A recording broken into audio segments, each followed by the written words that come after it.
Welcome to Calm Mysteries, a quiet place where forgotten history, lost kingdoms, and unsolved secrets drift softly through time. There is nothing you need to solve, nothing you need to remember. Just listen, relax, and let the past carry you gently into sleep. The city that disappeared without war. The morning you arrived at the abandoned city, mist clung to the valley floor like a living thing. You had travelled for 3 weeks through mountain passes and dense forests, following rumours and half-forgotten maps, searching for a place that most people believed never existed. But there it stood before you, emerging from the fog like a ghost materializing in daylight. The walls rose pale and silent, their limestone blocks fitted so precisely that even after centuries of abandonment, you could barely slide a blade between them. No army had breached these defenses. No siege engines had toppled these towers. The city had simply been left behind, its people vanishing like morning dew under the sun. Your guide, an old man from the nearest village 3 days' walk away, refused to come any closer. He stood at the forest's edge, his weathered face tight with something between fear and reverence. The empty city, he called it in his mountain dialect, a name that carried the weight of generations. His grandfather had told him stories, and his grandfather before that, of a place where thousands once lived, where markets had bustled and temples had rung with prayers, all fallen silent in the space of a single lifetime, not by sword or fire, but by something more mysterious, more final. The old man would say no more. He pressed a small clay lamp into your palm, muttered a blessing in words you didn't understand, and turned back toward the living world. You entered through the main gate, its massive wooden doors long since rotted away, leaving only the iron hinges that once held them, now streaked with rust like dried blood.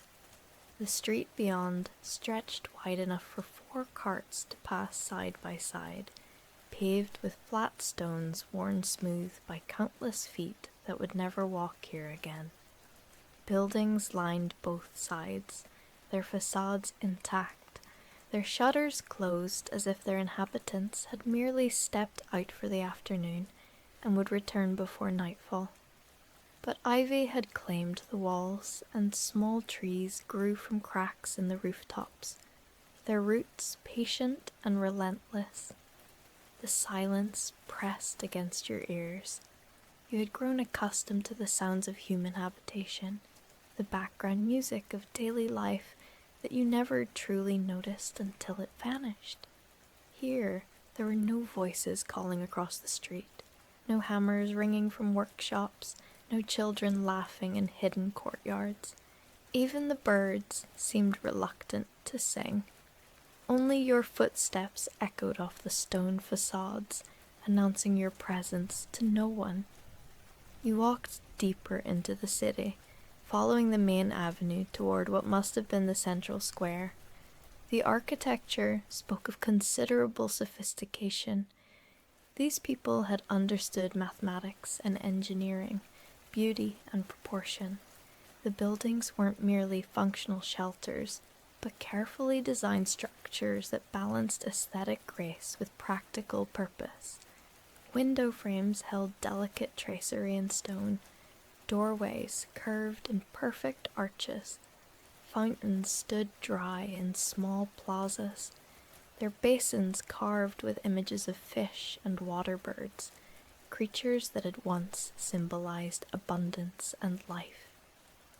In the great square, you found the first real clues to what this place had been. A market hall stood open to the sky, its roof having collapsed decades or perhaps centuries ago, leaving only the columns that had once supported it. Stalls lined the interior walls, their wooden counters rotted to fragments, but you could still trace the layout, still imagine merchants calling out their wares, customers haggling over prices, coins changing hands. The prosperity this implied was staggering. This had been no small settlement clinging to survival at the edge of civilization, but a thriving urban centre, a hub of commerce and culture. At the square's far end rose the temple, and here you paused, studying the structure with growing fascination. It dominated the plaza, built on a raised platform that elevated it above the surrounding buildings. Broad steps led to the entrance, flanked by columns that still bore traces of painted decoration, faded now but visible in the right light. Blues and reds and gold leaf, once brilliant, now ghost colors whispering of vanished splendor. The doorway stood open, darkness beyond, and you hesitated before entering.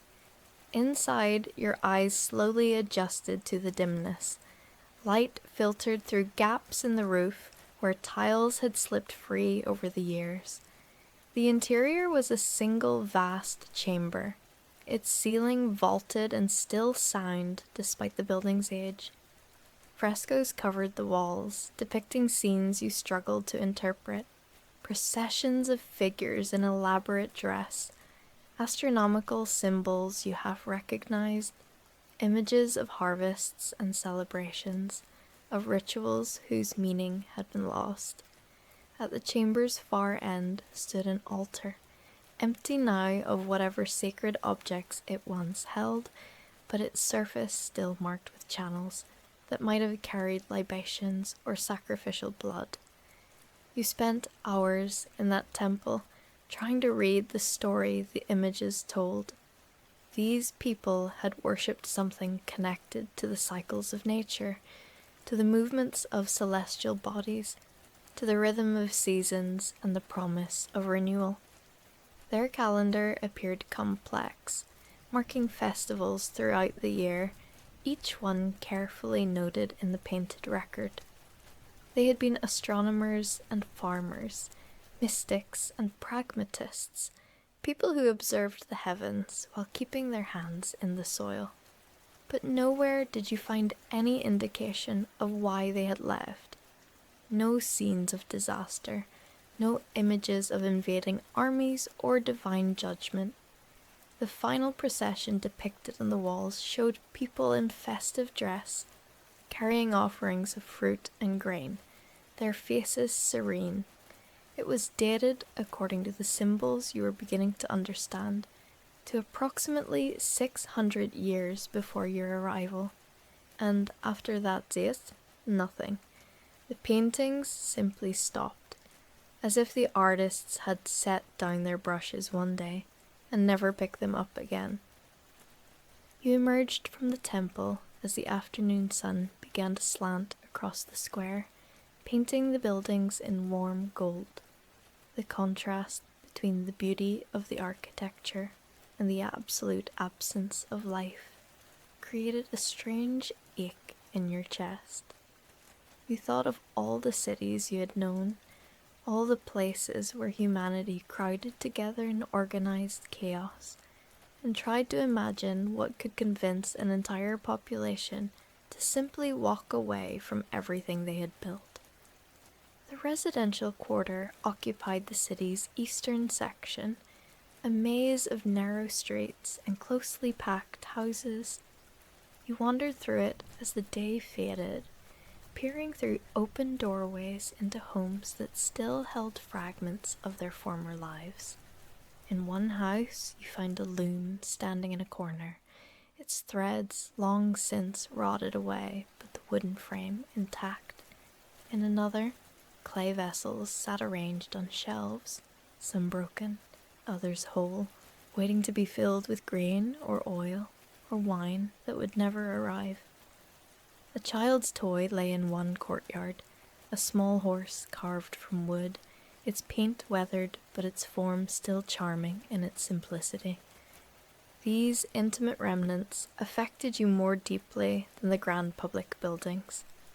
Here you could sense the individual lives, the daily routines, the small moments that had made up existence in this place. Someone had woven cloth on that loom. Someone had shaped those vessels with skilled hands.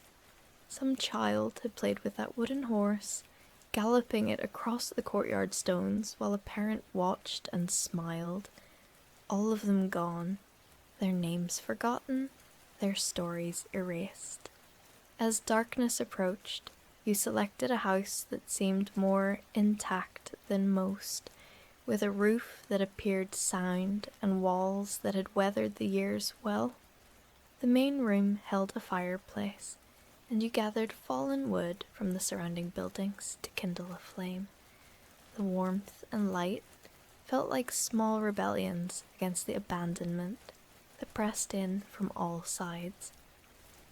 You ate the simple meal you had carried with you, bread and dried meat and hard cheese, and tried not to think about the meals that had been prepared in this very room, the conversations that had filled this space, the lives that had unfolded within these walls.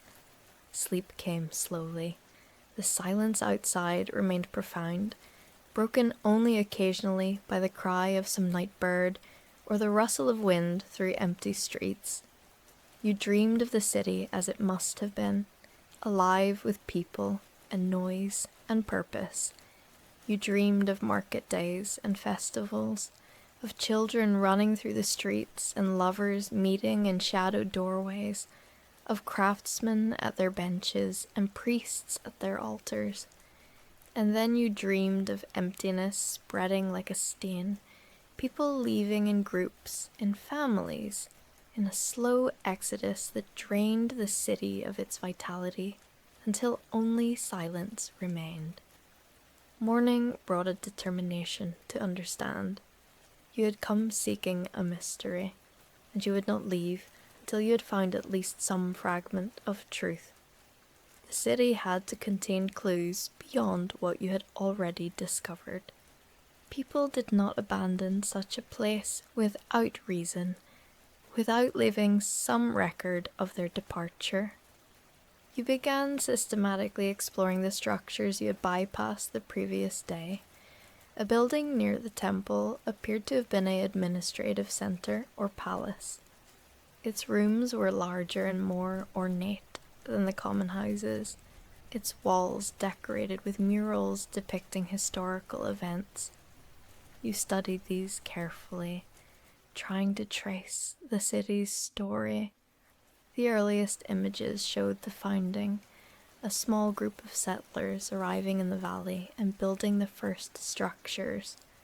The city grew across subsequent generations, expanding outward from that original core, its population increasing, its influence spreading. The murals documented prosperity and growth. Trade routes connected the city to distant lands, bringing exotic goods and foreign ideas. The people developed their own artistic styles, their own philosophical traditions, their own understanding of the world and their place in it. They built irrigation systems to water their fields, constructed defensive walls not because they expected attack, but because walls defined a city, marked it as a permanent settlement worthy of respect. They raised temples and public buildings that announced their achievement to the heavens and to any who might observe. And then, in the mural's chronological sequence, you notice something subtle. The images began to change in character. The earlier paintings showed crowded scenes, plazas filled with people, streets bustling with activity. But as the timeline progressed toward the city's final years, the crowds thinned. The plazas held fewer figures. The streets grew emptier. It wasn't a sudden change, but a gradual diminishment. So subtle you might have missed it if you hadn't been looking carefully. The last complete mural showed a ceremony in the temple square, but the crowd numbered perhaps only a few hundred people in a space designed to hold thousands. Their faces in the painting carried expressions you struggled to interpret. Not fear or sorrow exactly, but something more complex. Resignation, perhaps, or a kind of melancholy acceptance. The next wall space, where presumably another mural would have been painted, remained blank. The artists had either lost the will or the numbers to continue the chronicle. You spent the entire second day searching for written records. Surely a civilization capable of such sophisticated architecture and art had possessed a written language. You find it eventually inscribed on clay tablets stored in a building that must have served as a library or archive. Rows of shelves still line the walls, and though many tablets had been broken over the centuries, enough remained intact to provide a fragmented picture. The script was unfamiliar, but you had studied ancient languages and possessed some skill at deciphering unknown writing systems. You worked through the afternoon, making notes, testing hypotheses, slowly beginning to extract meaning from the strange characters pressed into dried clay. Most of the tablets appeared to be mundane records, crop yields and trade transactions, birth registrations and property transfers, the bureaucratic minutiae that allowed any complex society to function. But among these routine documents, you found something different. A series of tablets that seemed to be letters or personal accounts, written in a more informal style. As you puzzled through their contents, a story began to emerge, fragmented and incomplete, but deeply troubling in its implications. The troubles had started slowly, so gradually that few noticed at first. Crops that had always grown reliably began to fail with increasing frequency. Not complete failures that would have triggered immediate alarm, but diminished yields, a subtle but persistent reduction in productivity. The farmers tried different techniques, prayed to their gods, made offerings at the temple, but the decline continued. Water became the next concern. The springs that fed the city's fountains and supplied its households began to produce less. Again, not a sudden crisis, but a slow diminishment. The river that flowed through the valley dropped lower each season. Wells that had never run dry began requiring deeper digging to reach water. The irrigation channels that sustained the fields carried less and less. The tablets documented meetings of the city's leaders, their growing alarm, their attempts to find solutions. They sent expeditions to other regions, seeking new sources of water, new lands to cultivate. Some of these expeditions returned with reports of similar problems affecting other settlements. The climate itself seemed to be changing, becoming drier, less predictable. Seasonal rains failed to arrive when expected. Rivers that had flowed year-round became seasonal streams. Trade began to suffer as the city had less surplus to exchange for foreign goods. The merchants who had once arrived regularly from distant lands came less frequently, then stopped coming altogether. The economy that had sustained the city's prosperity slowly contracted. Craftsmen who had specialized in producing luxury goods found fewer customers. Markets that had once bustled with activity grew quiet. But what struck you most forcefully as you read these ancient accounts was the absence of panic. The people had responded to their predicament not with hysteria, but with pragmatism. They adapted, reducing consumption, simplifying their lifestyles, making do with less.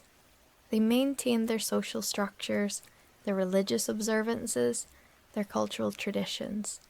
They did not dissolve into chaos or violence. They simply contracted, like a flame slowly dying for lack of fuel. The final tablets you deciphered were the most poignant. They spoke of decisions made by consensus, of families choosing to leave before resources became completely exhausted, of careful planning to ensure that those who departed had the best chance of finding new homes elsewhere. The city's leaders had organized the exodus, had divided the population into groups and sent them out in different directions, spreading the risk, increasing the odds that at least some would find new lands where they could rebuild. Those who stayed the longest, according to these final records, were the priests and the archivists, the keepers of knowledge and tradition. They had remained to preserve what they could, to document what had happened, to leave a record for anyone who might come after. They had locked the library, sealed the temple, closed the city's gates one last time, and then they too had departed, the last human voices to echo through these silent streets, carrying with them whatever they could of their civilization's accumulated wisdom. You sat among the tablets as evening approached, feeling the weight of what you had discovered. This city had died not from war or plague or sudden catastrophe, but from the slow erosion of the environmental systems that had sustained it. The climate had shifted, the water had departed, and the people had followed. They had made the rational choice, the survivable choice, abandoning their creation rather than perishing with it. The tragedy lay not in sudden destruction, but in gradual loss, in having to watch everything they had built become untenable, in being forced to leave behind the temples and plazas and homes where generations had lived and died. They had not been conquered. They had been outlasted by forces beyond their control or understanding, by changes in weather patterns and water tables that cared nothing for human achievement or aspiration. As you prepared to spend a second night in the empty city, you found yourself thinking about resilience and impermanence. These people had created something remarkable, something that had endured for generations, but nothing lasts forever. Even the greatest civilizations are temporary, their existence dependent on conditions that can change without warning.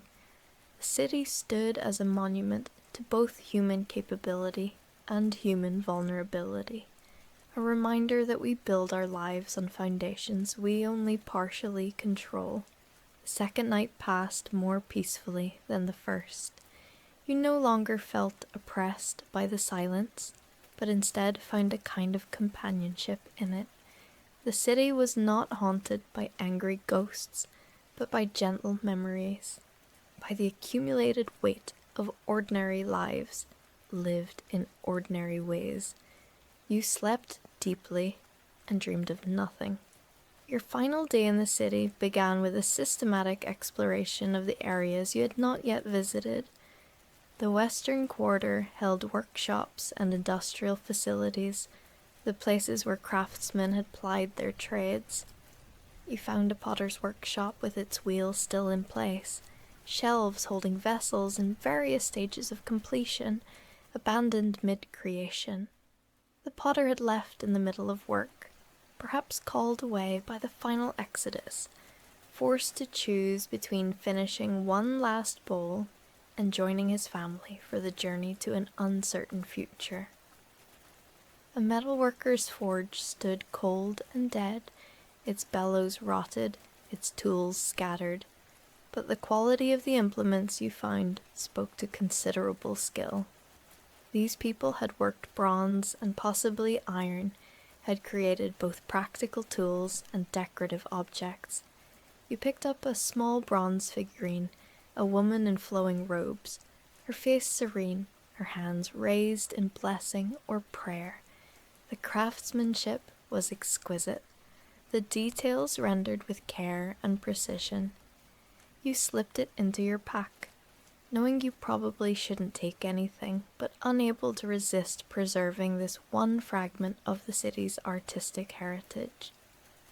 The northern section contained what appeared to be schools or academies, buildings designed for education and learning.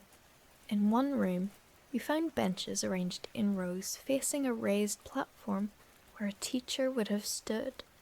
On the walls, someone had painted the night sky, constellations marked and labelled in the script you had begun to decipher.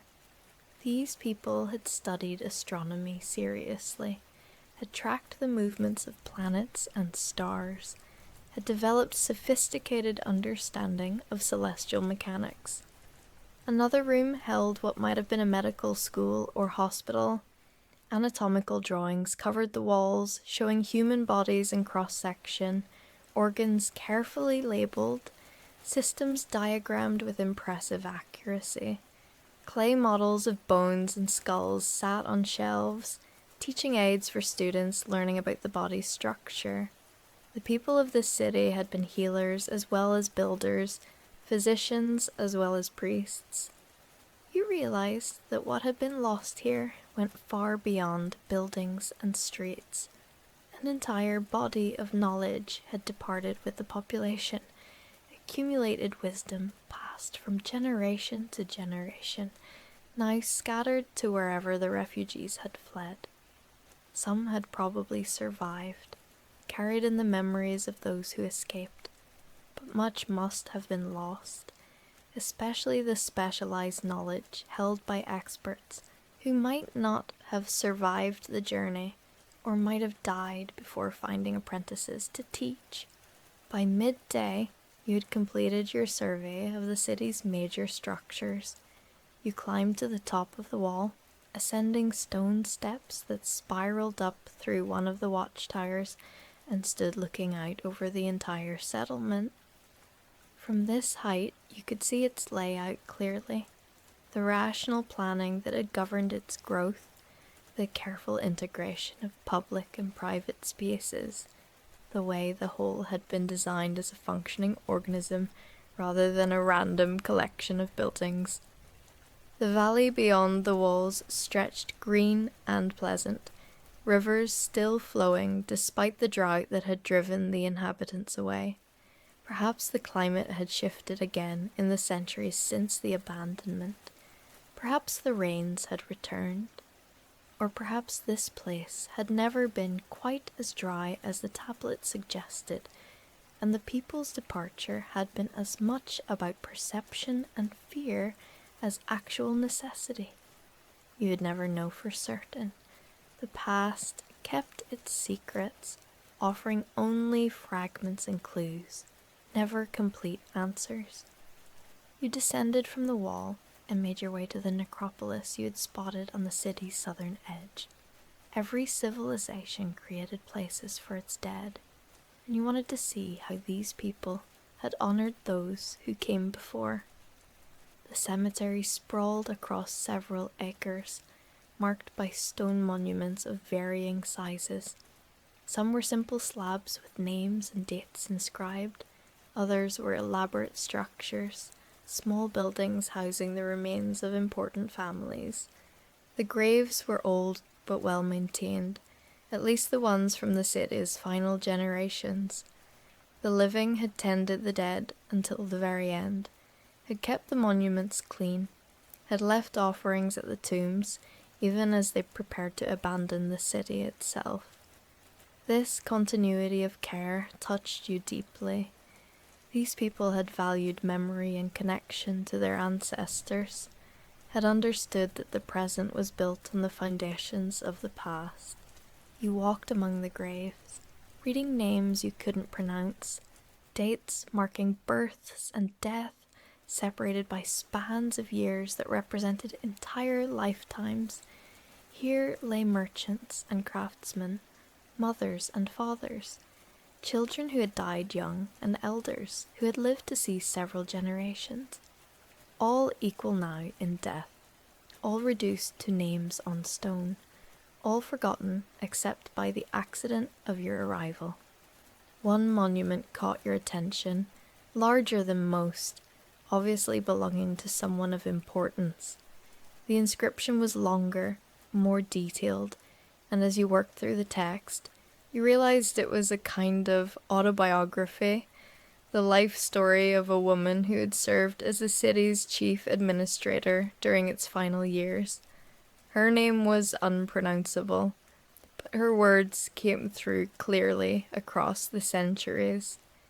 She had been born in the city's last generation of true prosperity, had grown up expecting to inherit a stable, thriving civilization.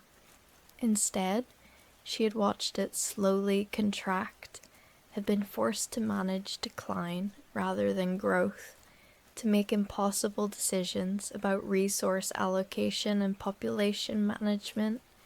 She had organized the exodus, had divided families and friends into groups, had sent them out with whatever supplies could be spared, knowing that many would not survive the journey. Her monument recorded her choice to remain behind after everyone else had gone, to spend her final days alone in the empty city, tending the temples and recording what had happened. She had wanted someone to know, someday, that this place had existed, that real people had lived here, had loved and worked and built something meaningful. She had died here, according to the inscription, at the age of 63, and had asked to be buried in the necropolis among her ancestors, the last inhabitant of a dying world. You stood before her monument for a long time, feeling an impossible connection across the gulf of centuries to this woman you would never meet, whose face you would never see, whose voice you would never hear. She had been the guardian of memory, the keeper of the flame, and now you had become her heir, the one who had finally arrived to bear witness, to acknowledge that these lives had mattered, that this city had stood for something. As the afternoon advanced toward evening, you knew you needed to begin thinking about your own departure. You had found what you came seeking, had solved the mystery of the empty city, had learned its story, but leaving felt like a kind of abandonment, as if by departing, you would be participating in the same exodus that had claimed everyone else, adding your absence to the absence of all who had come before. You returned to the central square one last time, wanting to fix the image in your memory before you left. The light had that quality peculiar to late afternoon, golden and somehow nostalgic, as if the sun itself was remembering better days. The temple stood serene and beautiful, its columns casting long shadows across the plaza. The market hall remained silent and still. The fountains held no water, but somehow still suggested the life and movement they had once celebrated. You tried to imagine the square filled with people, the air alive with voices and music, and the sounds of commerce. You tried to populate the emptiness with the ghosts of those who had walked these stones, who had built these buildings, who had created meaning and purpose in this place. They flickered at the edge of imagination, almost visible, almost present, before fading back into the silence. The old man's lamp, which you had carried with you through the city, still held oil. You lit it as darkness gathered, its small flame brave against the encroaching night. You walked through the streets one final time, holding the lamp high, letting its light fall on doorways and windows, on walls that had sheltered lives, on stones that had felt the weight of countless feet. It felt like a vigil, a small ceremony of acknowledgement and farewell. You spent your final night in the house you had claimed, but this time you did not sleep. Instead, you wrote, trying to capture everything you had learned, everything you had seen and felt and understood.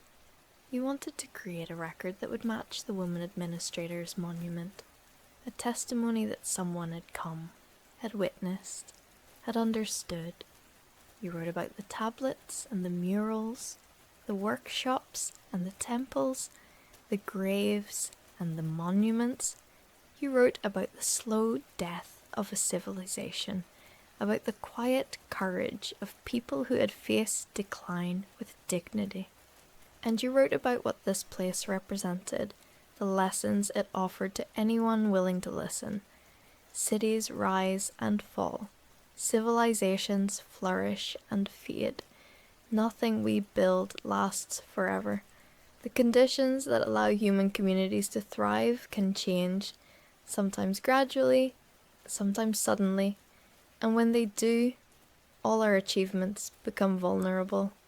The city had not been destroyed, but abandoned, its people scattered like seeds on the wind, carrying fragments of their culture to whatever new homes they found. Some of those refugees must have survived.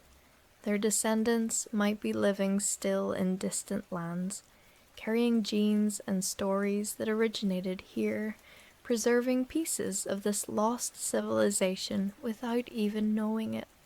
The city's death had not been absolute. It had transformed, dispersed, evolved into something new, even as the physical place was left behind. This thought comforted you somehow, the idea that nothing is ever completely lost, that endings are also beginnings, that what seems like death might be metamorphosis. Dawn arrived with a clarity that seemed almost painful after the complexities of the night. You packed your few belongings, extinguished the lamp, and stepped out into the street for the last time. The city looked different in morning light, less mysterious, but no less moving.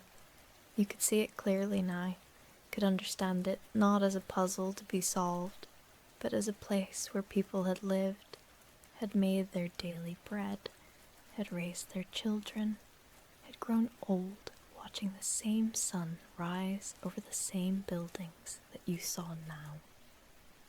You walked to the main gate, then paused and turned back for one final look. The city spread before you, beautiful and terrible in its emptiness, a monument to both achievement and impermanence. You thought about all the cities you had known, all the places where humanity gathered in concentrated masses, building upward and outward, creating intricate networks of connection and dependency. How many of them would still stand in 600 years? How many would survive the changes that time and nature inevitably bring? The old man was waiting where you had left him 3 days earlier, patient as stone. He saw something in your face that made him nod slowly, as if you had passed some test or completed some initiation. You tried to tell him what you had found, but the words felt inadequate. The gulf between experience and explanation too wide to bridge. He listened politely, then simply gestured toward the path that would lead you back to the living world. As you walked away from the empty city, you carried with you more than notes and sketches and one small bronze figurine. You carried the weight of witnessing, the responsibility of remembering, the knowledge that you had been the first person in centuries to stand in those streets, to touch those walls, to hear the silence that had claimed that place. The city had given you its story, and now you had to decide what to do with it. The path through the forest seemed shorter on the return journey, as if the distance had contracted or time had accelerated. You emerged from the trees 3 days later, finding yourself back in the world of noise and movement and ongoing life. The contrast was jarring. After the profound quiet of the abandoned city, The ordinary sounds of human existence seemed almost violent in their intensity. You would write about what you had found, would publish accounts that scholars and curious readers would examine and debate. Some would believe you, others would dismiss your claims as fantasy or exaggeration. But you knew the truth. You had walked those streets, had touched those walls, had read the final messages left by a dying civilization. The empty city existed, patient and silent, waiting in its valley for the next visitor, the next witness, the next person brave or foolish enough to seek out a place that the world had forgotten. And perhaps that was the city's final purpose, its last gift to the future, not as a habitation for the living, but as a teacher for those who would learn. It stood as evidence that nothing lasts forever, that all our works are temporary, that the greatest achievements of any age will eventually pass into memory and myth. But it also demonstrated that the end of one thing allows the beginning of another, that people can survive catastrophe and change, that adaptation and resilience are as much a part of the human story as creation and achievement. The bronze figurine rested in your pack, a small treasure saved from oblivion. You would keep it safe, would place it somewhere where others could see it, where it could prompt questions and conversations about the people who had made it, the city they had built, the lives they had lived. It would be a tiny fragment of memory preserved, a connection maintained across the gulf of centuries, a reminder that we are all links in a chain that stretches backward into deep time and forward into an unknowable future. Years later, when people asked you about your journey, about what you had found in the mountains, you would struggle to explain the feeling of standing in that empty square, of touching those ancient stones, of reading the final words of people who knew their world was ending. Some things cannot be adequately conveyed in language, cannot be reduced to simple narratives or clear explanations. They have to be experienced, felt, absorbed through every sense and processed in the deepest parts of consciousness. But you would try anyway, because the story deserved to be told, because the people who had built that city deserved to be remembered, because the woman who had stayed behind to guard the memory deserved to know that her vigil had not been in vain. Someone had come, someone had witnessed, someone had understood. The empty city had spoken its final message, and you had been there to hear it, to carry it forward, to ensure that what had been learned at such cost would not be completely forgotten.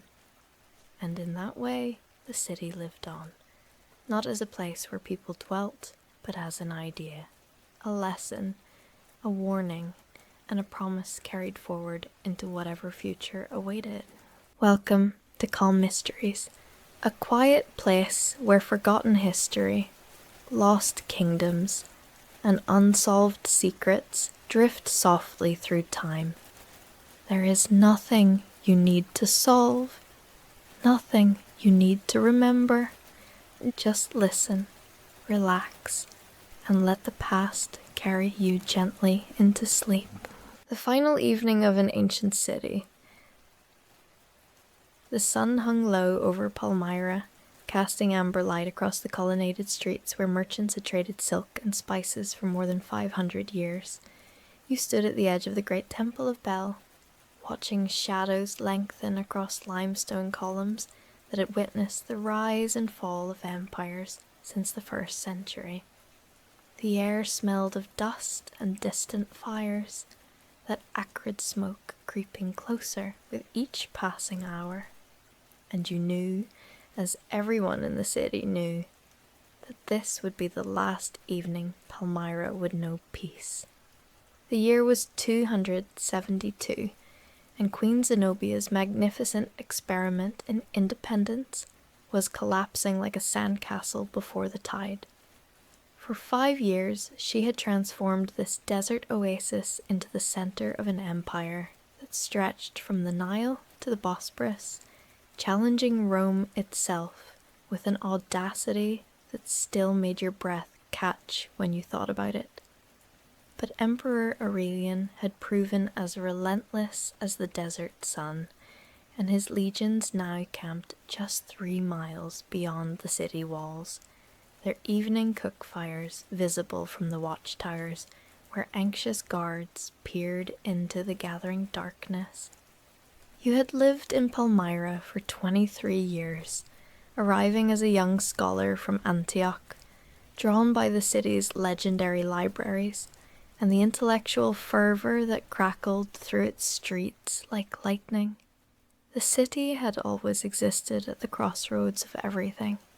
Greek philosophy debated in the Western forums, Persian astronomy studied in the Eastern temples, Arabian poetry recited in gardens fragrant with jasmine, Roman engineering channeling precious water through elaborate aqueducts.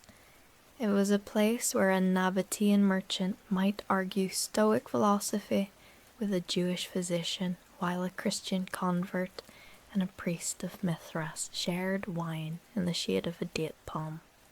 Now that extraordinary mixing was reaching its final sunset, you walked slowly through the Street of the Columns, that magnificent thoroughfare that stretched for 3/4 of a mile through the city's heart, flanked by Corinthian columns so beautifully carved they seemed to grow rather than be built. Each column bore a bracket that once held the statue of some worthy citizen, a benefactor who'd funded a new bathhouse, a general who'd protected a caravan route, a poet whose verses still echoed in the theatres. Most of the statues had been removed in recent weeks, buried in secret locations by families hoping to preserve some fragment of their heritage for whatever came next. The street wasn't empty, but it moved with the strange quiet energy of a place bracing for catastrophe. A mother hurried past, clutching the hands of 2 small children whose wide eyes darted nervously at every sound. An elderly priest of Bel, his white robes dingy from days without proper washing, stood motionless before a shuttered shop, lips moving in silent prayer. 3 young men, probably brothers given their similar sharp-featured faces, loaded a cart with what looked like account books and wrapped bundles, merchants salvaging what records they could before the inevitable looting began. You passed the baths, where you'd spent countless afternoons debating philosophy with Cassius, a Roman expatriate who'd fallen in love with the city's cosmopolitan chaos and never left. The building stood quiet now, its furnaces cold for the first time in 70 years.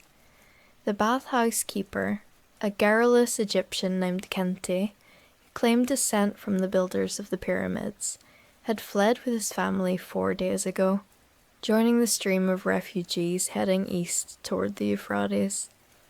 You wondered if they'd made it, if the road was still safe, if anywhere was safe anymore. At the Agora, the great marketplace that had once roared with commerce from dawn until long after dark, perhaps 24 merchants still maintained their stalls. Old Zabdas, who'd sold the finest Damascus blades in 3 provinces, sat beside his remaining inventory, with the resigned patience of a man who'd already accepted his fate. You'd bought your first sword from him 17 years ago, and he'd spent 2 hours teaching you the difference between a weapon forged for show and one forged for survival. Now his wrinkled hands rested on a blade worth more than most men earned in 5 years, and he nodded to you with something that might have been a smile. "Still here, scholar?" His voice carried the rasp of decades breathing forge smoke. "Still here," you confirmed. "You?" He shrugged, a gesture encompassing the entirety of human futility. "Where else? I'm 78 years old. Ran once already. Back in 244 when Shapur's Persians came. Spent 3 months living on dates and sand before I could come home. Too old for that now. If the Romans want my steel, they'll have to take it from my hands." You wanted to tell him the Romans would probably kill him for such defiance, but the words seemed pointless. Zabdas knew. Everyone knew. The city had received Aurelian's terms 3 days ago. Unconditional surrender. Queen Zenobia handed over in chains, and Palmyra reduced to a provincial backwater under direct Roman administration. The Queen's Council had debated for 6 hours before sending their refusal. Noble, perhaps. Suicidal, certainly. Moving on from the agora, you climbed toward the residential quarter, where the wealthy had built their magnificent homes in the Greek style. Columned courtyards open to the sky, walls painted with frescoes depicting heroic myths and pastoral landscapes. Most stood empty now, their owners having fled weeks ago when it became clear that Zenobia's desperate gamble had failed. A few mansions showed signs of hasty looting, doors broken open, mosaic tiles pried up by treasure hunters hoping for hidden caches. But not all had been abandoned. From one villa came the sound of a lyre, someone playing an old Mesopotamian melody with surprising skill. The music floated through the cooling air, each note precise and melancholic, an elegy for everything about to be lost. You paused outside the gate, listening to a song that predated Rome by 1,000 years, that had survived the Assyrians and Babylonians and Persians and Alexander's conquest, and you wondered if it would survive what was coming. Your own home occupied a modest building near the temple of Nabu, god of wisdom and writing.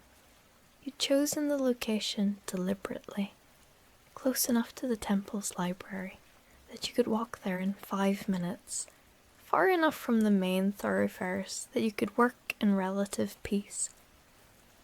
The apartment consisted of 3 rooms, a main chamber where you studied and received the occasional student, a small bedroom, and a kitchen you rarely used since you preferred eating at the tavernas where conversation was abundant.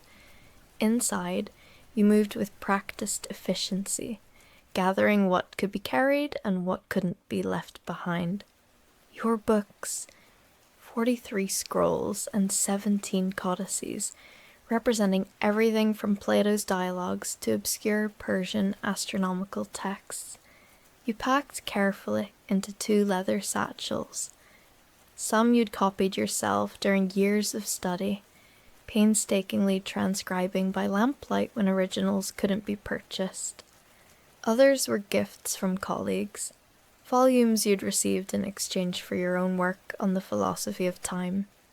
All were irreplaceable. Other items required harder choices. The bronze oil lamp your father had given you on your 15th birthday. Too heavy, left behind. The Syrian glass bowl, its iridescent surface swirling with impossible colors. Beautiful, but fragile. Wrapped and packed.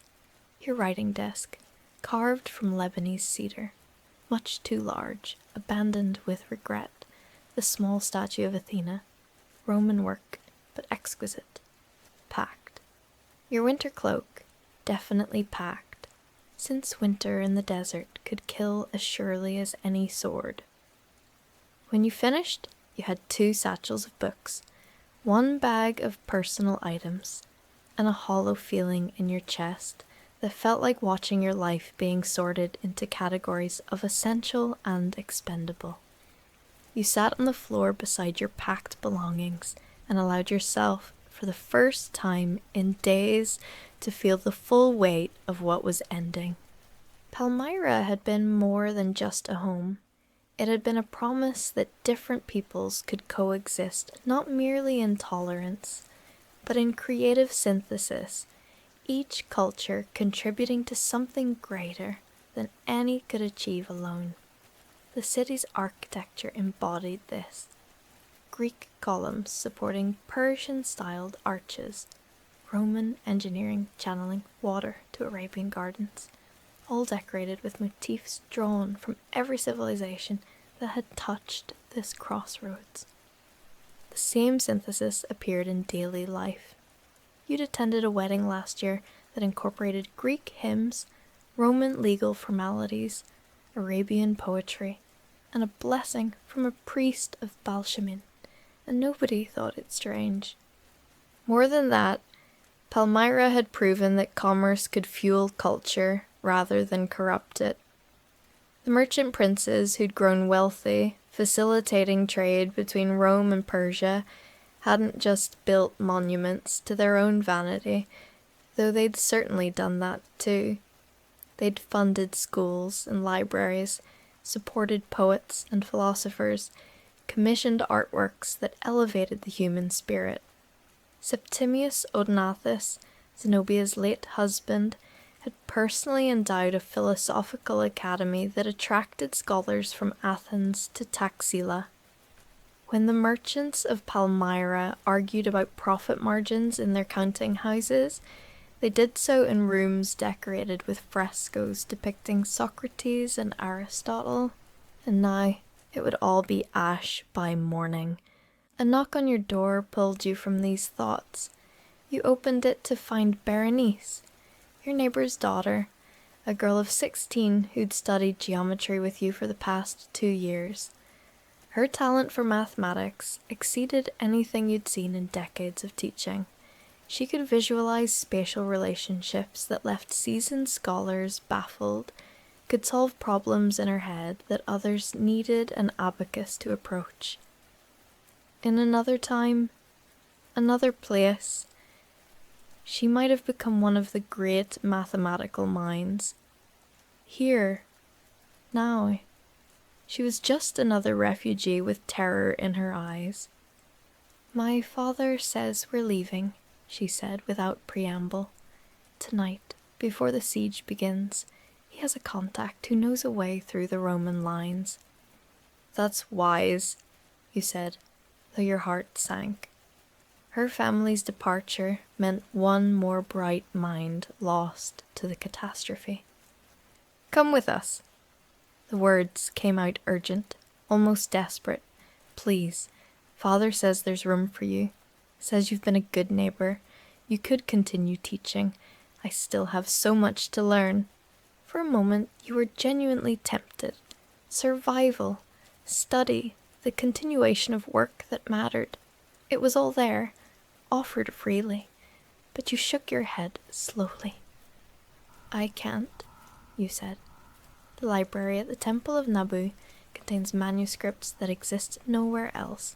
17 mathematical treatises by scholars from Babylon and Uruk, collected over 300 years. If I leave, if everyone who understands their value leaves, they'll be destroyed. Someone has to try to preserve them. Berenice's eyes filled with tears. "You'll die." "Perhaps," you acknowledged. "Or perhaps the Romans will spare the libraries. Aurelian is said to be educated, to appreciate scholarship. There's a chance." You didn't mention how slim that chance was. Roman soldiers, victorious and angry after a bitter siege, rarely paused to appreciate the scholarly value of foreign texts before burning them for warmth or wiping their asses with pages of Babylonian geometry. But it was possible. Barely. She hugged you then, fiercely, the way a student embraces a teacher when both know they'll never meet again. "Thank you," she whispered, "for everything, for showing me that the world is bigger than what we're told, that numbers contain their own beauty." The beauty was always there, you said softly. I just helped you see it. Now go. Survive. Remember what you've learned. Maybe someday you'll teach others. After she left, you sat in the growing darkness of your apartment and let yourself cry. Not for yourself. You'd made your choice and could live with the consequences. But for all the students like Berenice, all the brilliant minds scattered by wars in different winds, all the knowledge that would be lost because nobody would be left to preserve it. When you'd composed yourself, you ate a simple meal of bread and dried figs, drank water from your last good amphora, and gathered your packed belongings. The sun had fully set now, and the city lay wrapped in that particular desert darkness that seemed to muffle sound itself. You could hear your own footsteps echoing off stone walls as you made your way through empty streets toward the Temple of Nabu. The temple sat on elevated ground near the eastern wall, a position that gave it commanding views of the desert beyond. Built in the early 2nd century, it followed the traditional Mesopotamian plan, a central kela containing the god statue, surrounded by smaller chambers for priests and storage, all enclosed by a high wall that created a sacred precinct separate from the secular city. The astronomical observatory occupied the highest tower, where priests had tracked planetary movements for generations, adding their observations to records stretching back to the 3rd millennium before Christ. You found the head priest, Nabonidus, in the main library chamber, surrounded by scrolls he was systematically organizing. He was a small man, barely 5 feet tall, with a kind of wiry build that suggested he'd been thin all his life and would remain thin until death. His age was difficult to guess, somewhere between 45 and 60, his face lined with the patient wrinkles of someone who'd spent decades reading by inadequate lamplight. He looked up at your entrance and smiled with genuine warmth. My secular colleague arrives. I wondered if you'd come. Where else would I be? You set down your satchels and looked around the chamber. Scrolls and codices covered every surface, organized into stacks according to some system only Nabonidus understood. What's your plan? Preservation, he said simply. We hide what we can, hoping it survives whatever comes. The most valuable texts go into the sealed chambers beneath the temple. The Romans won't look there. It's unmarked, designed to look like solid foundation. The rest... He gestured to the hundreds of remaining volumes. We do what we can. For the next 4 hours, you worked together in the lamplight, carrying scrolls down into the hidden chambers, packing them carefully in cedar boxes with aromatic resins to discourage insects. Nabonidus had clearly been preparing for days. The underground space showed signs of careful arrangement, with different texts grouped by subject and origin. The Babylonian astronomical tables occupied one section, their cuneiform tablets wrapped in linen. Greek mathematical works filled another area. Aramaic religious texts had their own space. Egyptian medical papyri, Persian administrative records, Indian philosophical treatises, all found their places in this last archive. Will it matter? You asked at one point, pausing to rest your back.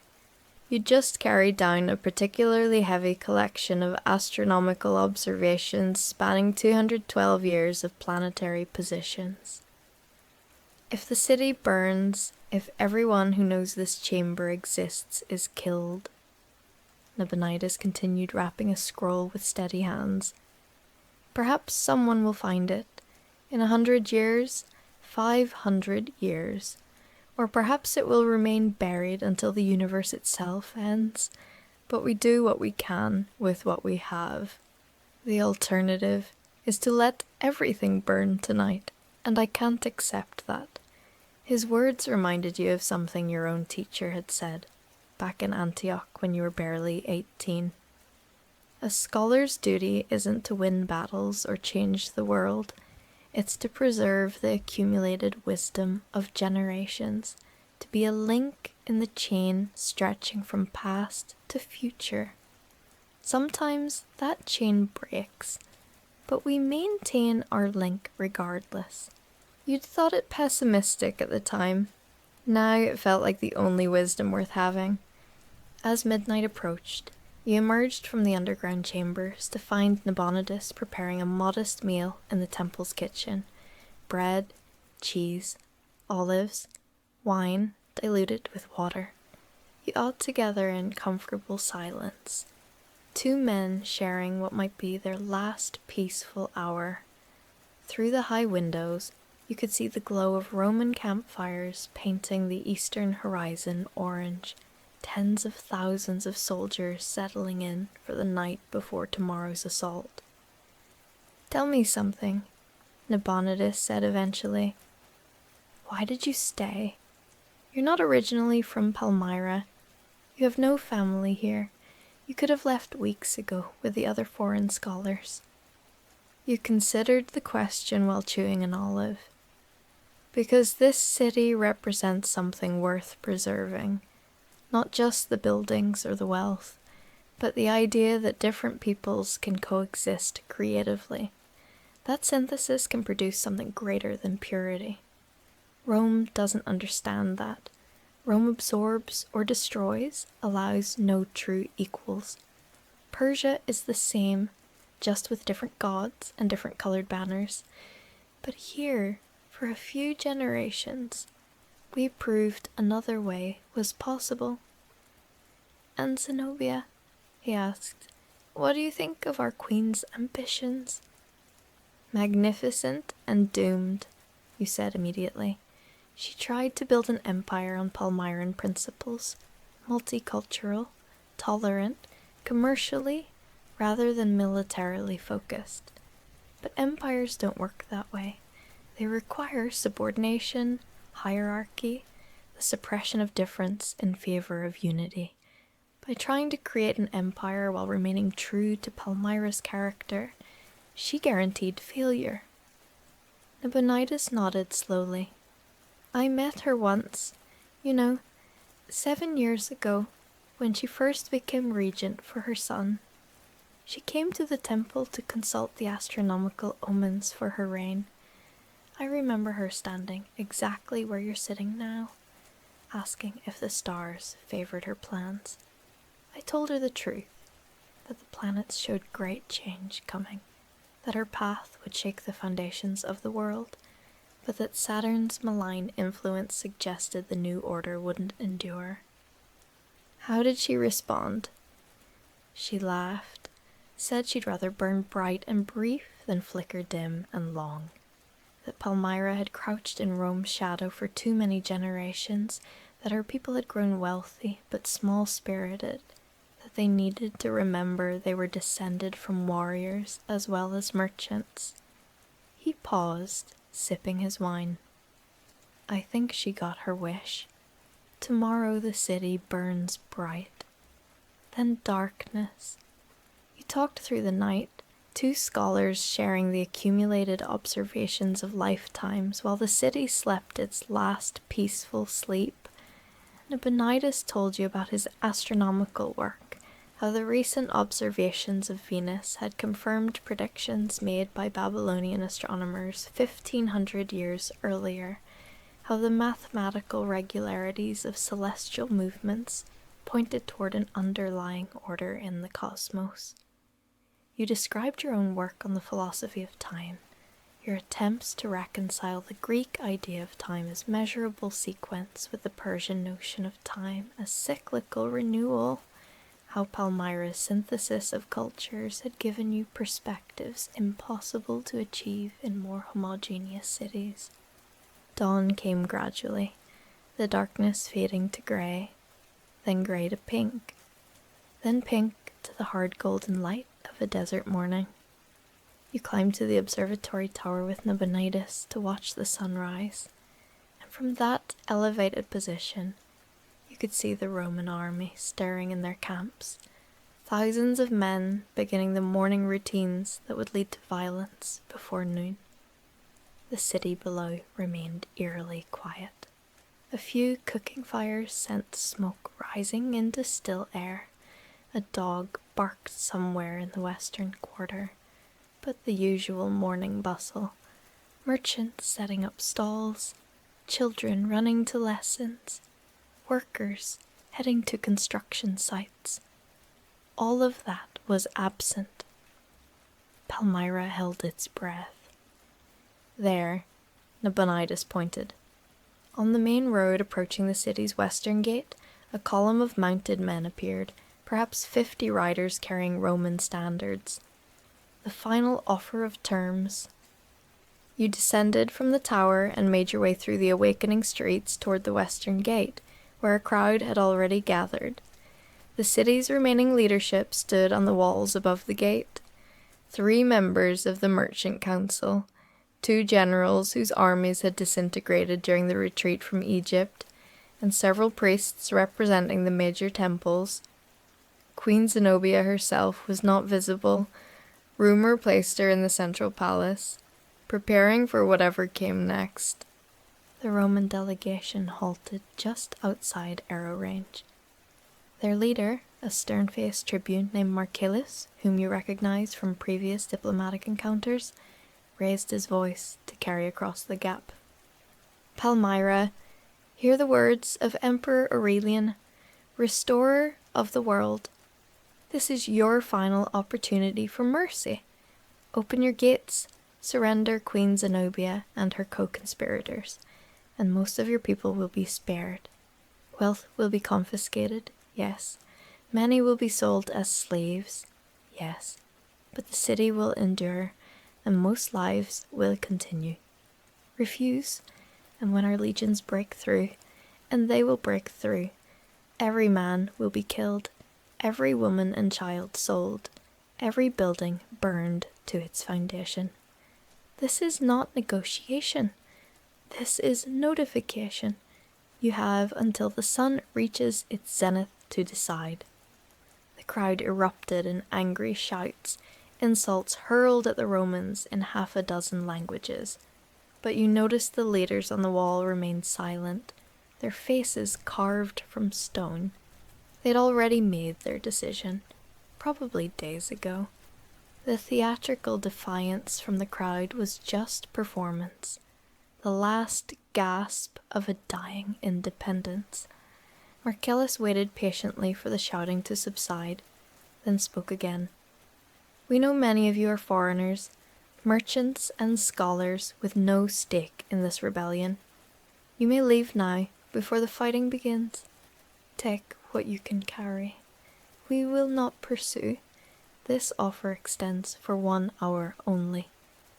This provoked a different kind of tumult, hundreds of voices arguing, families conferring urgently, people turning to neighbors for guidance that none could provide. You saw the crowd beginning to split, a visible fracture opening as some decided survival trumped solidarity. A merchant family near you made the decision quickly, the father grabbing his children's hands and heading back toward their home to gather possessions. Others hesitated, torn between fear and shame. Someone grabbed your arm. Cassius, your old philosophical sparring partner from the baths, his face drawn with sleepless exhaustion. Come on, he urged. We're leaving. There's a group of foreigners assembling near the southern gate. We can be 10 miles away before the fighting starts. You pulled your arm free gently. I told you yesterday I'm staying. To die with a bunch of scrolls? Don't be stupid. There are libraries in Alexandria, in Athens, in Rome itself. You can continue your work there. Those libraries don't need me, you said. and they contain what Palmyra has preserved. Cassius stared at you for a long moment, and you could see him working through arguments in his head, discarding each as futile. Finally, he just shook his head sadly. Scholars, you people value the past more than the future. We value continuity, you corrected. Someone has to remember what came before, or we're just animals stumbling in darkness. Well, stumble safely then. He clasped your shoulder once, hard, then disappeared into the crowd heading toward the southern gate and the promise of survival. You watched him go, feeling the strange lightness that comes with irrevocable decisions. Around you, the crowd continued to fragment, perhaps a third deciding to accept the Roman offer. You didn't judge them. Survival was no sin, and many had children to consider. But you also felt a quiet pride in those who stayed, whether from courage or stubbornness or simple inability to imagine life elsewhere. The hour passed. The sun climbed higher, burning away the morning cool. At the western gate, the Roman delegation waited with the patience of men who knew the outcome was inevitable. When the appointed time arrived, the tribune called out one final time. "What is Palmyra's answer?" From the walls, the merchant councillor, Yedibel, a man you knew slightly, whose passion for Greek drama had led to entertaining arguments about theatrical philosophy, raised his voice to match the tribune's volume. "Palmyra answers that we are born free and will die free. We will not surrender our queen to Roman chains. We will not bow to Roman masters. Come and take what you must, but know that every stone you claim will be bought with blood." A cheer rose from those who remained, defiant and probably doomed, but genuine. Even you found yourself shouting, caught up in the moment's fierce pride. Whatever came next, Palmyra would end on its own terms. The Romans withdrew, and the city began its final preparations for siege. You returned to the temple of Nabu to help Nabonidus with last details. Throughout the morning, the two of you organized the remaining texts that couldn't fit in the hidden chambers, deciding which were most essential if partial preservation was all that could be achieved. The head priest worked with calm efficiency, showing no sign of fear, though his hands trembled slightly when handling the oldest tablets. "I've been thinking about your question from last night," Nabonidus said around midday, "about whether any of this matters if we all die. And I think it matters precisely because we die. If we were immortal, knowledge would be trivial. There would always be time to relearn, rediscover, but because our lives are brief, because death erases what isn't written down, the preservation of knowledge becomes sacred work. Each text we save is a victory against the fundamental injustice of mortality." Before you could respond, a deep boom echoed across the city, the sound of a battering ram striking the western gate. The siege had begun. You climbed to the observatory tower once more, watching the Roman assault develop with the detached curiosity of someone observing a storm.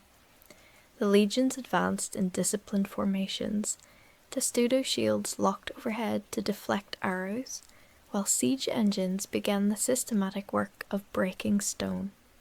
Palmyra's defenders responded with everything they had: arrows, javelins, stones dropped from walls, burning oil poured from murder holes. Men died with clockwork regularity, but the Romans kept coming, patient as the tide. The western gate held for 3 hours. You could track its deterioration by sound, the booming rhythm of the ram, the cracking of stressed wood, the splintering of timbers beginning to fail.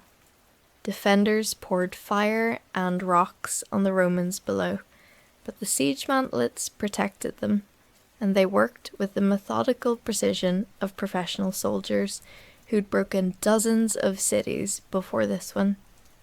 When the gate finally gave way, a tremendous crash followed by a roar from thousands of Roman throats, you felt something inside you break with it. The abstraction of siege became the reality of invasion, and suddenly every philosophical acceptance of mortality seemed less certain. Your hands shook as you gripped the tower's parapet. "We should go below," Nabonidus said quietly. He'd stood beside you throughout, watching his city's death with priestly composure. "The library chambers are stone. They'll offer some protection when the looting begins." You descended from the sunlight into the temple's interior, where oil lamps cast wavering shadows on walls painted with images of Nabu writing in his celestial book, recording the deeds of mortals for judgment in the afterlife.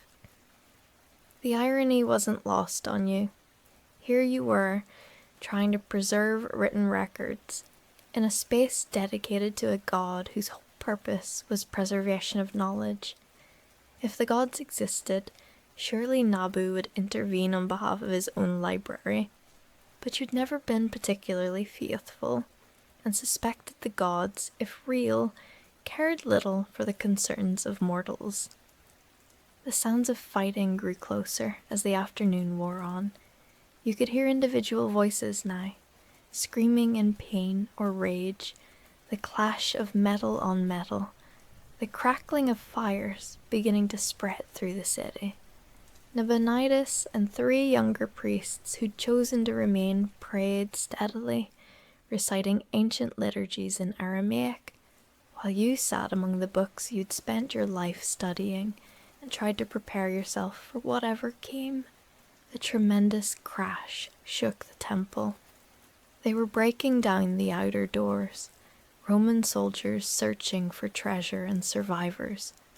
You heard boots on stone, harsh voices calling to each other in Latin, the sounds of systematic searching. Nabonidus never paused in his prayers, and you found something admirable in that steadiness, that refusal to let terror interrupt devotion. The library door burst open. 3 Roman legionaries stood in the entrance, swords drawn, faces flushed with battle heat and the peculiar excitement of victory. They looked around the chamber, taking in the scrolls and books, the priests in their robes, you in your scholar's tunic. "More priests," one spat in soldier's Latin, "and look at all this kindling." "Wait," you said in the same language, surprising them. "This is a library, not a temple treasury. These texts are valuable, but not as loot. They're astronomical tables, mathematical treatises, works that scholars in Rome itself would want preserved." The leader, a scarred veteran with grey in his hair, studied you with calculating eyes. "You Roman?" "Greek from Antioch originally, but I've studied in Rome. I know there are men in the emperor's court who value such knowledge." "That's so." He stepped closer, looking at the nearest scrolls. "Can't read any of this foreign chicken scratch. How do I know it's not just their religious garbage?" You grabbed one of the astronomical tablets, one of the precious Babylonian records. This tablet contains observations of Venus spanning 212 years. It allows prediction of planetary positions decades in advance. Any astronomer in the empire would consider it priceless. He squinted at the cuneiform wedges. "Looks like someone stepped on wet clay." "Because it's 3,000 years old. From Babylon, before Rome existed. Please, these records." The legionary's expression hardened. "Before Rome existed?" Nothing matters before Rome existed, and nothing's going to exist after Rome is done here. He knocked the tablet from your hands. It hit the stone floor and fractured into 3 pieces. 3 millennia of careful observation destroyed in a heartbeat. You lunged for the fragments, some desperate instinct overriding sense, and the soldier's fist caught you across the jaw with stunning force. You went down hard, vision swimming, and through the haze you saw them begin their work. Oil from the lamps splashed across scrolls. The soldier struck flint and steel, and fire bloomed among the accumulated knowledge of ages. Nabonidus cried out, breaking from his prayers to throw himself toward the flames, trying to beat them out with his bare hands. One of the younger priests joined him. The third ran, perhaps sensibly, perhaps in cowardice. The Romans laughed and left, moving on to find more conventional plunder. You struggled to your knees, jaw throbbing, watching fire eat through papyrus and vellum with horrifying speed. The smoke grew thick immediately, acrid and choking. Nabonidus was sobbing now, his hands blistered from trying to smother flames, still trying to save what couldn't be saved. The underground chambers, you gasped. We have to seal them. Together you managed to roll the heavy stone that concealed the entrance to the hidden rooms. It took both of you, straining with strength born of desperation, but you got it in place and used a chisel to destroy the mechanism that would allow it to be opened easily. Whatever came next, the sealed chambers would remain hidden, their contents safe from the flames consuming everything else. The library had become an inferno. You grabbed Nabonidus and pulled him toward the door, knowing staying meant death by smoke, if not fire. The priest resisted, still trying to reach books that were already beyond saving, and you had to drag him bodily into the corridor. Outside, Palmyra was dying in full view. Fires burned in every quarter, sending columns of smoke into the evening sky. Yes, evening already. The whole day consumed by violence. Bodies lay in the streets. Defenders who'd fought to the last.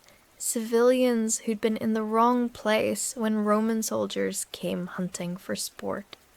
You saw a child, couldn't have been more than 7 years old, crumpled against a wall with a spear wound in his back.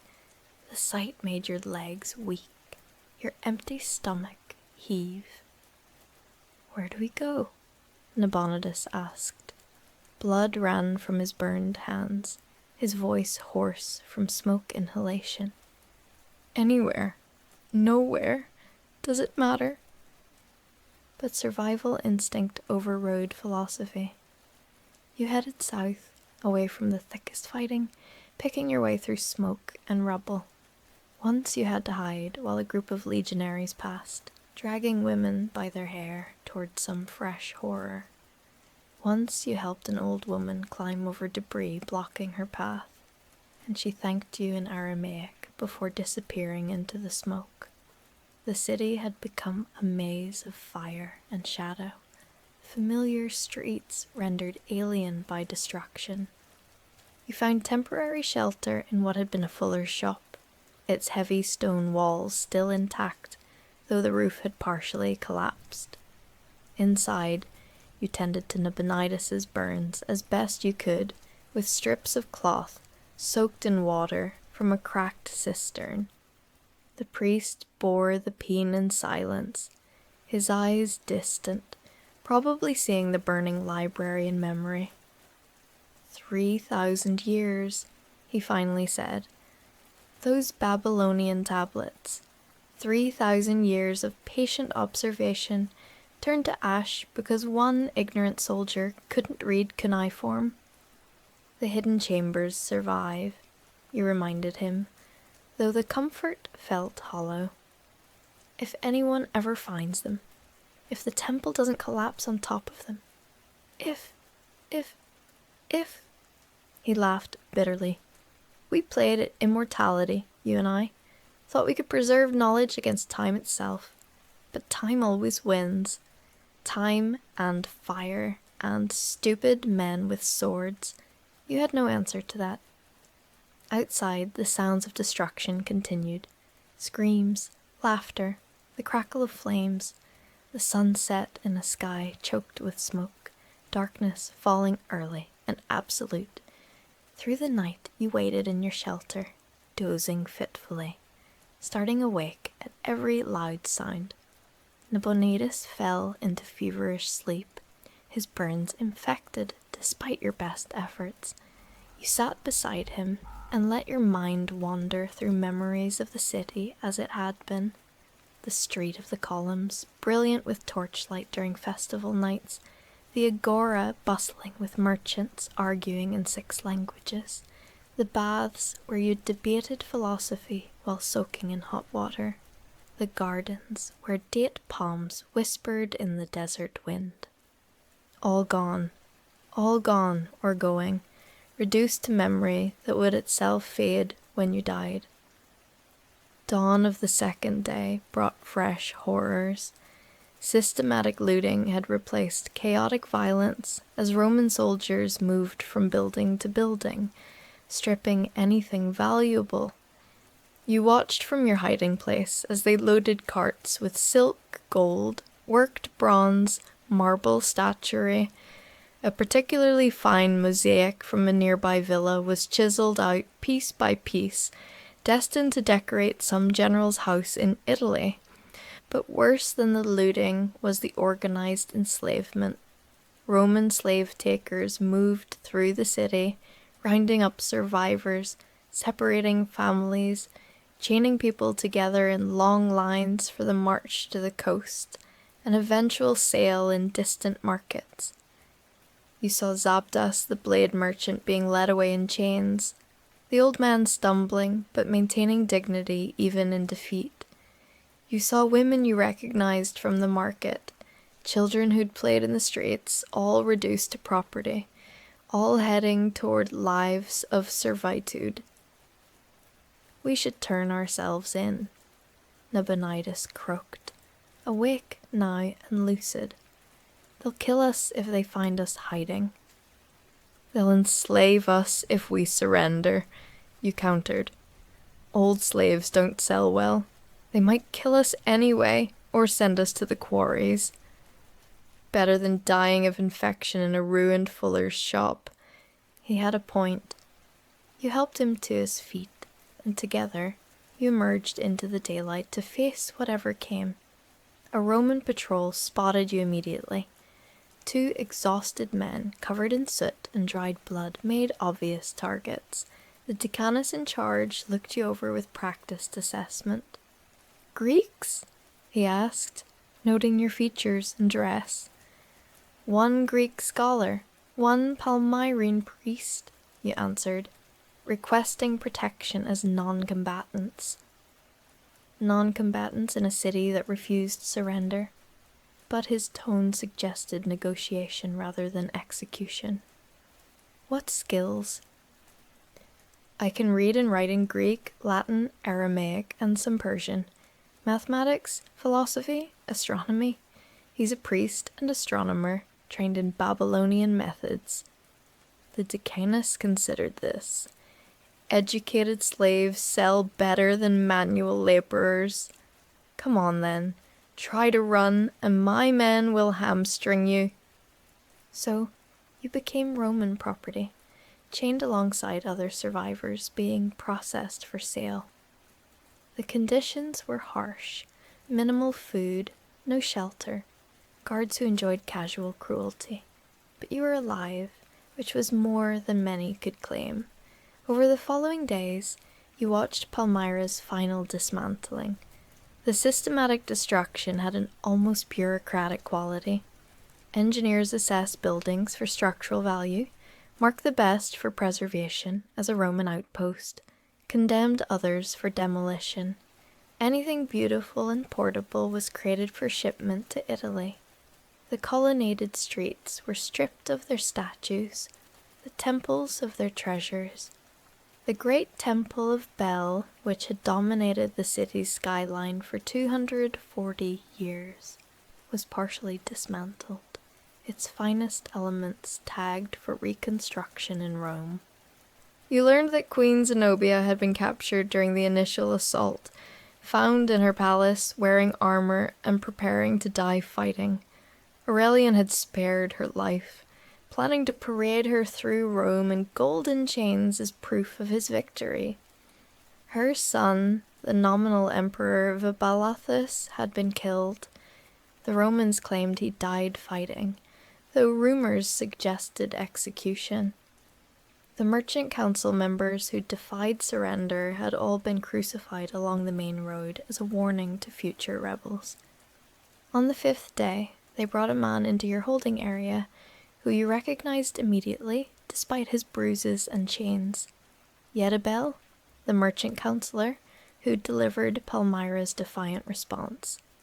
His Greek drama enthusiasm had made him something of a friend, and seeing him reduced to this state hit harder than the abstract deaths of thousands.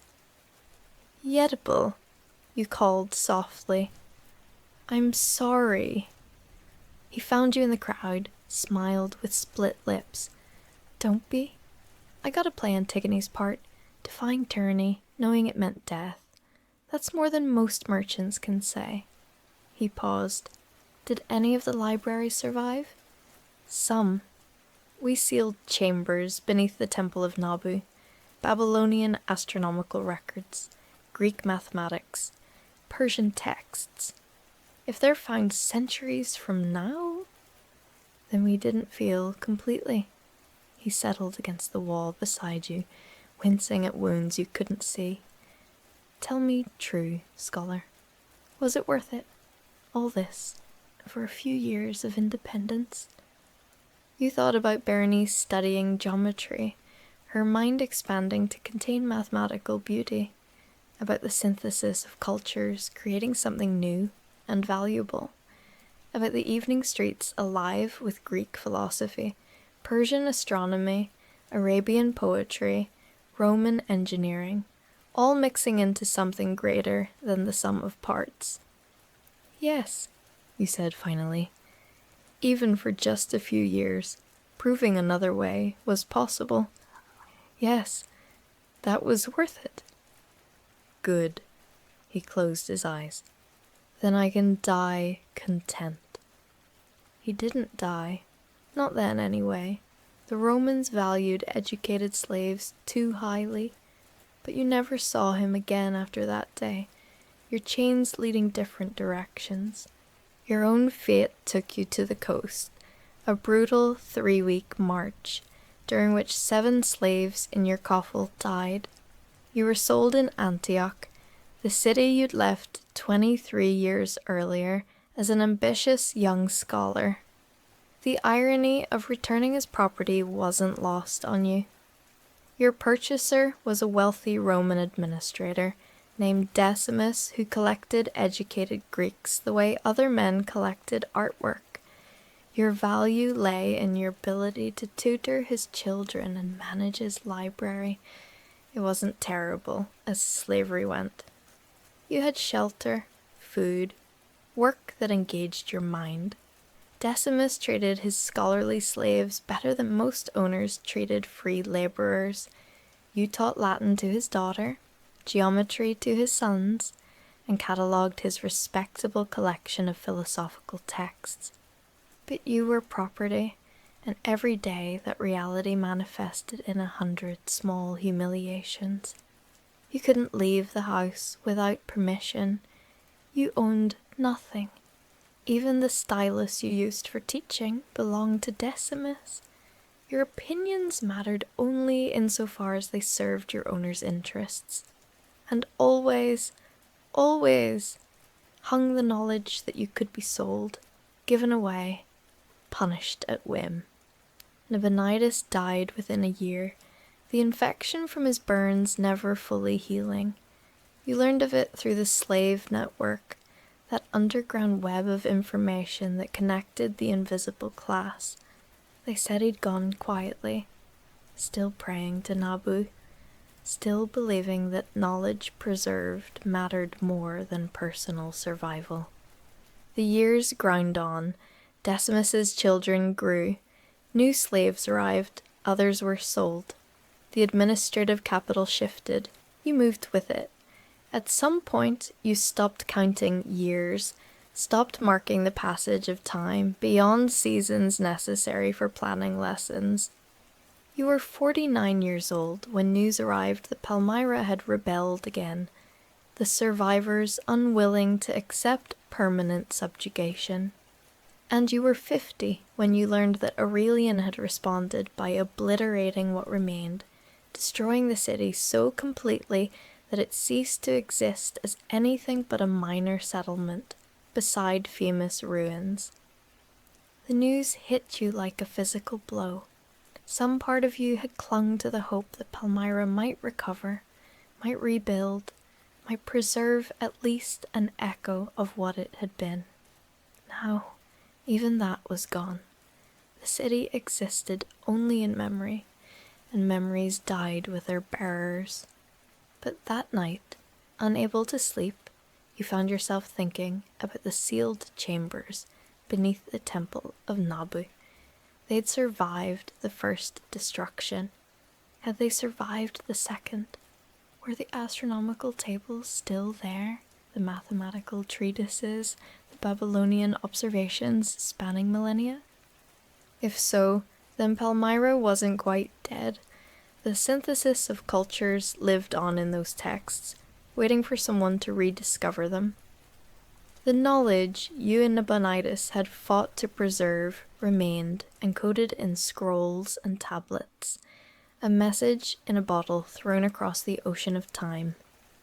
You were 61 when Decimus died, and his son freed you in accordance with his father's will. Freedom came late. Your best years spent in service to others, but it came. You used your modest inheritance to buy a small house in Antioch, to acquire books, to teach students who came seeking instruction. And you wrote, using every detail you could recall. You wrote about Palmyra as it had been, the colonnaded streets, the synthesis of cultures, the intellectual fervor, the remarkable woman who dared challenge Rome. You wrote about the library, the texts preserved in secret chambers, their exact locations described as precisely as memory allowed.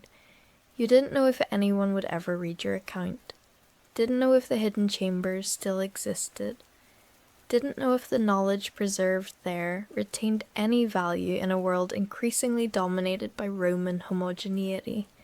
But you wrote anyway, because Nabonidus had been right. In a world of mortality, preservation was sacred work. Each word you set down was a small victory against oblivion, a thread of continuity connecting past to future. You were 73 years old, going blind, hands too arthritic to write without pain, when a young Roman scholar arrived at your door. He'd read your account, copied and circulated through networks of scholars you'd never met. He had questions about the astronomical methods described, about the location of the sealed chambers, about whether the texts might still exist. "I'm organizing an expedition," he said, eyes bright with enthusiasm you recognized from your own youth, "to excavate the temple site, to search for what you preserved.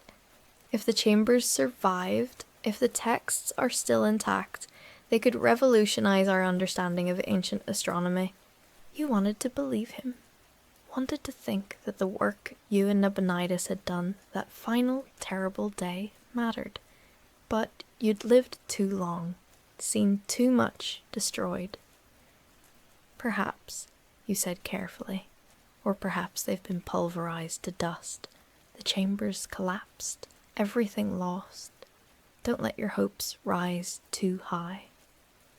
"But there's a chance?" he pressed. That's what you're saying? There's a chance? You thought about that evening in the Temple of Nabu, carrying scrolls into darkness, sealing knowledge away from the flames. Thought about Berenice's mathematical brilliance, about the city's synthesis of cultures, about everything that had been and could never be again. Yes, you said finally. There's a chance. The young scholar left, promising to return with news of his expedition. You never saw him again. He died of fever in the desert before reaching Palmyra's ruins. But his students continued the work, and their students after them, an unbroken chain of searching. You died in your 79th year, peacefully in your sleep.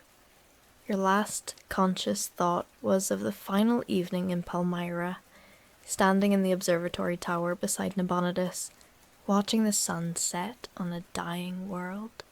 The sealed chambers beneath the Temple of Nabu remained hidden for 1,617 years. When archaeologists finally discovered them in 1889, they found Babylonian astronomical tablets, Greek mathematical treatises, Persian administrative records, and texts in languages scholars had forgotten existed. The collection revolutionized understanding of ancient science and the cultural exchange that occurred at civilization's crossroads. Among the preserved documents was a small personal text, written in careful Aramaic by the priest Nabonidus during the final hours before Roman assault. It read, "To whoever finds this, know that we chose to preserve rather than flee, to maintain our link in the chain of knowledge even as our world ended. The city falls, but what we have saved endures. May it serve you better than it served us." And in the margin, added in different handwriting, in Greek, "We did what we could with what we had. Let that be enough."